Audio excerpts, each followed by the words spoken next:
Hablamos de una guerra que se produjo en varias fases. Primero fue la invasión de Portugal por parte de un contingente franco-español. Después, en otoño de 1807, Francia traicionó a España, cambiando esta de bando. En este punto, a Portugal y España se sumó Gran Bretaña. Pero antes de empezar, por favor, suscríbete a este canal para seguir recibiendo nuestros contenidos. Es gratis y con esta acción ayudarás a que el canal crezca y podamos seguir ofreciendo vídeos como este. Pues bien, sigamos.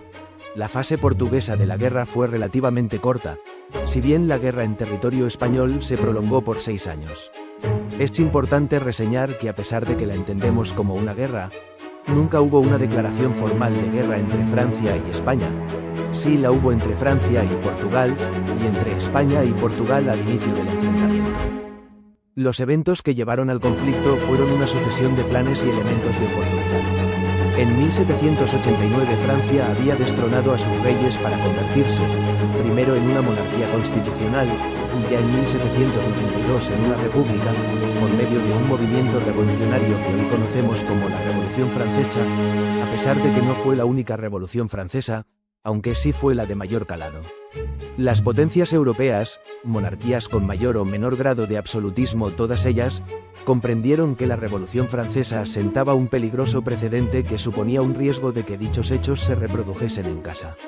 Por ello, encabezados por el rey de Prusia y el emperador del Sacro Imperio, realizaron la llamada Declaración de Pillnitz de 1791, en la que llamaban a la unión de todas las monarquías europeas para reinstaurar al depuesto Luis XVI en el trono de Francia.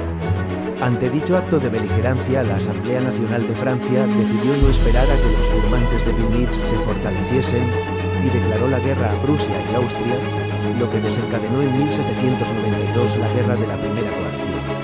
En dicha guerra, España se mantuvo al margen si bien apoyó navalmente a Francia solo en 1796, un año antes de terminar la guerra. La posición de España era complicada. Desde la llegada de los Borbones al trono de España en 1701 se habían proclamado a lo largo del siglo XVIII los pactos de familia, en virtud de los cuales ambos países, unidos por lazos de familia, acordaban apoyarse mutuamente contra Gran Bretaña y Austria. Al deponerse los Borbones en Francia en 1789, España se vio en la disyuntiva entre permanecer al lado de su aliada Francia durante casi un siglo pero que ahora suponía una amenaza ideológica como república, o intentar acercarse a potencias que habían sido abiertamente beligerantes con España, especialmente Gran Bretaña, pero que seguían en el antiguo régimen. Era un dilema diplomático bastante complicado que España resolvió del modo más fácil, permaneciendo al lado de Francia, lo que para Francia era un problema menos. Durante las guerras de la Segunda y Tercera Coaliciones, España siguió luchando al lado de Francia, quien salió victoriosa de las mismas. Al terminar esta última, con Napoleón ya como primer cónsul de Francia, comprendió que no podría derrotar a Gran Bretaña militarmente debido a la supremacía naval británica, ya que esta imposibilitaba una invasión.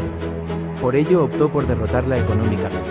El primer paso fue intentar en 1801 que Portugal rompiese su alianza con Gran Bretaña, una alianza que databa del siglo XIV, y sigue datando, ya que sigue vigente y a día de hoy es la alianza militar más prolongada de la historia. La renuncia portuguesa desencadenó la Guerra de las Naranjas como operación de castigo. En dicho conflicto, que duró menos de 3 semanas, España ocupó con acento agudo una serie de localidades cercanas a Badajoz, esencialmente Olivenza y su territorio circundante, que por su ubicación al este del río Guadiana, suponían un contencioso territorial desde tiempos medievales. Pese a que la operación de castigo instigada por Napoleón perseguía forzar a Portugal a romper la mencionada alianza y tomar una importante porción del territorio portugués que pudiera usarse como moneda de cambio para la recuperación de Menorca, Trinidad o Malta, por razones que desconocemos, el Tratado de Badajoz que puso fin a dicha guerra se firmó con condiciones enormemente blandas para Portugal, simplemente la anexión por España de los territorios antedichos al este del Guadiana, pese a haberse rendido incondicionalmente ante el avance español. Esto supuso una enorme decepción para Napoleón y una mirada desconfiada del emperador hacia el Borbón español. Tras el infructuoso resultado, para Francia, de la Guerra de las Naranjas, y con un Napoleón victorioso en la Guerra de la Tercera Coalición, el Corso decreta en 1806 el sistema continental. Según dicho decreto, ningún puerto del continente europeo podía comerciar con barcos británicos. El objetivo era impedir que no solo Portugal bloquease a Gran Bretaña sino toda Europa. Dado que para 1806 gran parte de Europa estaba bajo administración directa de Francia o eran títeres o aliados de Francia, parecía que funcionaría. Sin embargo, Portugal siguió fiel a su alianza y se negó a observar dicho embargo comercial, lo que hizo que los importadores ingleses de vino oloroso afincados en Jerez tuvieran que buscar una alternativa, de donde nacerá la popularidad del vino de Oporto. Para forzar la observancia del sistema continental, Napoleón decide en 1807 la invasión de Portugal para derrocar a su gobierno y forzar su sumisión. Para ello, Napoleón necesitaba el paso de sus tropas por el territorio español, lo cual, siendo España una nación aliada de Francia, no debería suponer mayor problema. Sin embargo, la situación política en España era terrible desde el cambio de siglo. El príncipe de Asturias, Fernando, que se mostraba impaciente por ceñirse la corona, había venido medrando en contra de su padre, haciéndose rodear de una camarilla de nobles y clérigos, con los que llegó a planear un complot, llamado del Escorial, pues en dicho palacio se encontraba la familia real cuando les fue revelado por los servicios de inteligencia. El principal objetivo de dicha conspiración era apartar a Manuel Godoy, primer ministro de Carlos IV, quien había estado acumulando poder y que a ojos de Fernando suponía un peligro para su propio acceso al trono.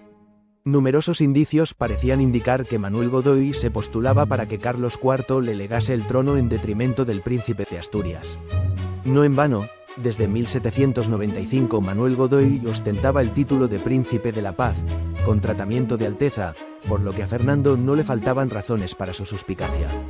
Con unas relaciones entre los miembros de la familia real realmente depauperadas, el mismo día de descubrirse en el Escorial el mencionado complot, el 27 de octubre de 1807, se firma el Tratado de Fontainebleau, no confundir con el tratado homónimo de 1814, Francia, Austria, Rusia y Prusia, que autorizaba el paso de las tropas francesas por territorio español para llegar a Portugal. 2 semanas después se produce la entrada de tropas francesas en territorio español y el inicio de la invasión de Portugal mediante 3 vectores: por el norte, General Taranco, desde Vigo, y sur, Capitán General Solano, desde Badajoz, por parte de las tropas españolas, y por el centro desde Salamanca, algo después, por el retraso en la llegada necesario por cruzar toda España desde los Pirineos, por parte de las tropas francesas al mando del general Junot apoyado por un menor contingente español al mando del general Carafa. Viendo que esta invasión tiene un carácter mucho más agresivo y ambicioso que la de hacía 6 años, la familia real portuguesa junto a un séquito de unas 15.000 personas huye a Brasil, donde se refugia y establece la corte. La invasión colocaba el grueso del ejército español fuera de las fronteras de España, lo cual será un detalle relevante como veremos a continuación. Al tiempo que sucedían estos acontecimientos, el clima político en España es terrible. La aristocracia, el gobierno y la población se divide entre los partidarios del rey y una creciente mayoría, especialmente de nobles y clérigos, que considera que Godoy es un advenedizo sin origen noble, y el príncipe Fernando es una víctima de la ambición de Godoy y su propia madre, la reina María Luisa de Parma. En ese ambiente, Napoleón decide internar más tropas y acantonarlas en torno a las principales ciudades, Burgos, Zaragoza o Barcelona, alegando que no había suficientes ciudades de entidad cerca de la frontera portuguesa. Si esto era cierto, Napoleón pretendía dar un golpe de mano para hacerse con el poder en España, que en ese momento era un país aliado, es algo que probablemente nunca sabremos. Dado que las tropas francesas necesitaban abastecerse de los suministros locales allá donde estuvieran acampadas, se producen roces con las autoridades civiles debido a la requisa, pero que generalmente no pasan de pequeñas rebeliones rápidamente sofocadas. Mientras esto sucede, en la primavera de 1808 España es un polvorín político a punto de estallar, y el 17 de marzo de 1808 se desata el motín de Aranjuez, una supuesta revolución popular que no es sino otro golpe de estado de los mismos conspiradores del complot del Escorial, que se sienten cada vez más fortalecidos. Esta vez tienen éxito y Carlos IV abdica en favor de su hijo Fernando y priva a Godoy de todas sus prerrogativas. En medio de este ambiente, Napoleón considera que no puede dejar la situación fuera de control y ordena a su cuñado el general Murat la toma y pacificación de Madrid, lo cual se produce el 23 de marzo de 1808. Las tropas entran en la capital y se acantonan en el antiguo Palacio del Buen Retiro y sus jardines, donde construirán una ciudadela y polvorín, que destruirán dicho espacio paisajístico para siempre. El mismo palacio quedará en tan mal estado tras el paso de las tropas francesas que no quedará más remedio que demolerlo en su práctica totalidad ya en tiempos de la reina Isabel II. En abril de ese mismo año Napoleón llama a Bayona a la familia real para mediar en el conflicto entre el rey y el príncipe de Asturias. Dadas las tensiones en el seno de la familia real, los distintos miembros viajan por separado en días sucesivos. El 2 de mayo de 1808, en un clima de crispación en el que todo está a punto de saltar por los aires, Murat es requerido para el traslado del último miembro de la familia real que aún queda en Madrid, el infante Francisco de Paula, que contaba tan solo 12 años. Una multitud se arremolina a las puertas del Palacio Real de Madrid, y corre el rumor de que el infante es forzado a salir de Madrid por las tropas francesas en contra de su voluntad. Se produce el primer ataque contra los soldados franceses que custodian la entrada del palacio a la espera de la salida del infante, y la guarnición responde con disparos de 2 piezas de artillería contra la muchedumbre. Esto desencadena los eventos que hoy conocemos como levantamiento del 2 de mayo. La ciudad entera de Madrid comienza una rebelión contra la guarnición francesa que se saldará con 150 soldados franceses y 400 madrileños muertos, civiles en su mayoría. El levantamiento es sofocado y sus cabecillas ajusticiados esa misma noche, ya de madrugada, en los llamados fusilamientos del 3 de mayo. Murat confía en que el terror sea su mejor aliado para evitar nuevos alzamientos, pero se equivoca. La brutalidad de la represión inflama el ya delicado ánimo de los españoles y se produce una rebeldía generalizada en contra de las autoridades francesas que se manifiesta en la creación de juntas locales y provinciales que crean un gobierno paralelo que represente al rey legítimo, en ese momento, Fernando VII, hasta su regreso de territorio francés. Más tarde, a finales del verano, se consolidan en la llamada Junta Suprema Central, formada en Aranjuez, que ante la persecución política huirá a Sevilla en diciembre de 1808 y finalmente se refugiará en Cádiz por su carácter insular, en enero de 1810. La Junta Suprema Central se encargará de organizar la resistencia institucional a la invasión francesa. Pero incluso antes de la formación de la Junta Suprema Central, los ejércitos españoles que ocupaban Portugal abandonan sus posiciones y regresan a territorio nacional. En ese momento es cuando se rompe definitivamente la alianza franco-española. El abandono del contingente español facilita la primera victoria portuguesa sobre las tropas francesas, Padroes de Teixeira, en junio de 1808. 2 meses más tarde, en agosto, Wellesley, futuro duque de Wellington, desembarcará con un contingente británico al norte de Lisboa. La batalla de Vimeiro, el 21 de agosto de 1808, pone punto y final a la presencia francesa en Portugal. Pero volvamos a mayo. Con la familia real en pleno retenida en Francia, y tan solo 2 días después de los eventos de Madrid, se producen las abdicaciones de Bayona, en virtud de las cuales el rey vigente Fernando VII devuelve a su padre Carlos IV la corona, cedida tras el golpe de estado del motín de Aranjuez, y a su vez Carlos IV la cede a Napoleón. De nuevo, si este era el plan inicial de Napoleón desde Fontainebleau o fue un hecho desencadenado por la inestabilidad política y social, y el alzamiento del 2 de mayo, es algo que es imposible saberse.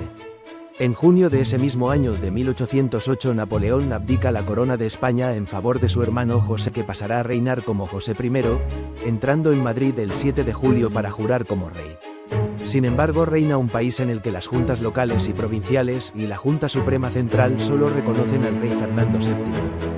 Los ejércitos españoles que invadían Portugal se han retirado del país vecino y después de reorganizarse infligen una terrible derrota en Bailén a las tropas francesas apenas el 22 de julio de 1808. José I, que había llegado a Madrid para ser coronado escasamente 2 semanas antes, huye de la capital ante el desmoronamiento del ejército imperial, al que ordena refugiarse al norte del Ebro. La rotunda victoria inicial de Bailén prometía una rápida liberación que sin embargo no se materializará. Tras apoyar la liberación de Portugal, las tropas británicas se moverán hacia la submeseta norte, donde atacan a los contingentes franceses en retirada hacia el Ebro. Napoleón se da cuenta de que tiene que tomar cartas en el asunto personalmente y entra en España con un contingente de refresco, derrotando al ejército español en Somosierra y tomando Madrid, volviendo a colocar a su hermano José en la corte. Pero Wellesley no quiere arriesgarse a una encerrona y se retira hacia La Coruña, donde embarca de regreso a Gran Bretaña. Las tropas británicas volverán al año siguiente para unirse a las portuguesas y españolas en una larga guerra de 6 años en la que zigzaguearán por la península ibérica haciendo retroceder a los franceses hacia el norte. Al margen de la guerra convencional, será decisivo el apoyo de una insurgencia total por parte de la población civil, que es sin duda un factor esencial para el desmoronamiento de la presencia francesa en España. Los franceses la llamarán la Petite Guerre, la guerra pequeñita, en contraposición a la guerra normal, la de ejércitos uniformados que se enfrentan en un campo de batalla. Los españoles traducirán el término por la guerrilla. La brutalidad que Murat quiso usar, sin éxito, para quebrar el espíritu de lucha de la población civil española, es precisamente usada por esa misma población española, pero con enorme éxito esta vez, para quebrar la moral del ejército francés, que siente que no tiene descanso ni aun cuando está acampado lejos del frente. En ocasiones son los lugareños de forma espontánea quienes matan patrullas o unidades aisladas francesas sin necesidad de formar parte de células de guerrilla propiamente dichas. Ser francés en España se convierte en una condena a muerte allá donde uno esté. No hace falta entrar en batalla para poner la vida en riesgo. La mera presencia en territorio español supone vivir en el filo de la navaja. Esto cambia las reglas de juego, ya que hasta el momento un soldado sabía que si no estaba en una batalla campal, estaba a salvo. El constante estrés de saberse perseguido las 24 horas del día, los 7 días de la semana, es el punto de ruptura de la moral del ejército francés. La represión francesa contra la población civil no se hace esperar, con ajusticiamientos generalizados de motivación ejemplarizante, y la población reacciona de forma aún más virulenta en una espiral de atroz violencia que Goya plasmará en su serie de grabados Los desastres de la guerra. Los soldados franceses son ejecutados a sangre fría allá donde se encuentren, y sus cuerpos mutilados, profanados y expuestos como advertencia para sus compañeros. Por primera vez desde que comenzaran las guerras napoleónicas en Europa allá por 1791, los soldados franceses sienten miedo de estar fuera de Francia. La guerra durará casi 6 años, hasta abril de 1814. En mitad de la misma se producirá la destrucción de gran parte de la infraestructura civil e industrial española, paradójicamente a manos de las tropas británicas, supuestamente aliadas en la liberación de España, con el pretexto de evitar que cayeran en manos francesas. En ese periodo también se iniciará el proceso de independencia de los territorios transatlánticos que mermará la economía española aún más. Al final de la invasión francesa, aun ganando la guerra, España se enfrentará a su futuro más oscuro que antes del conflicto. Con una economía destruida, una dependencia del comercio americano que no ha podido planearse como una transición suave hacia otros sectores productivos, y una inestabilidad política tremenda, Fernando VII se verá acosado por su hermano Carlos María Isidro, desencadenando las guerras carlistas. España se sumirá en una crisis institucional, económica y financiera que durará más de un siglo, y que pondrá en manos extranjeras gran parte de la extracción y producción, así como de las infraestructuras de comunicaciones y transportes.